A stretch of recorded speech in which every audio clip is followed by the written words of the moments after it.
ប៉ិតអត់ដែលនំតារ៉ាមីស៊ូដែលគេកំពុងល្បីនេះគឺមានដើមកំណើតចេញមកពីបនស្រីកន្លែងដែលគេលក់សេវាកម្មអ្នកគ្នានំតារ៉ាមីស៊ូនេះគឺល្បីយូរមកហើយនៅលើពិភពលោកប៉ុន្តែសម្រាប់នៅស្រុកខ្មែរវិញគឺទឹមតែល្បីថ្មីនេះទេ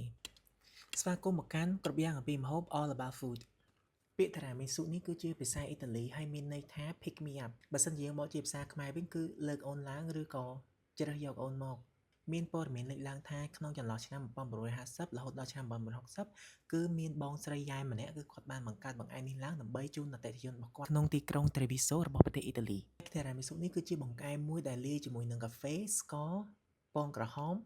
ជាមួយនឹងគ្រីមមួយឈ្មោះថា Mascarpone ហើយជួនកាលគេអាចលាយជាមួយនឹងសានតិចទៀតផង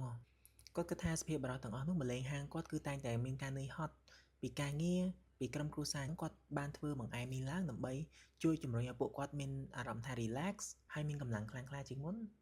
នៅពេលអាហារសម្រន់តារ៉ាមីស៊ូនេះគឺវាមានរសជាតិឈ្ងុយផ្អែមហើយធ្វើឲ្យយើងមានកម្លាំងខ្លាំងជាងមុនមែនដោយសារតែពងមាន់ក្រហមដែលយើងបានបាយចូលនៅក្នុងនោះគឺស្រស់តែម្ដងចឹងពេលក្រោយពេលដែលអ្នកគ្នាញ៉ាំតារ៉ាមីស៊ូគូតែគិតឡើងថាពាក្យនឹងមានន័យថាម៉េច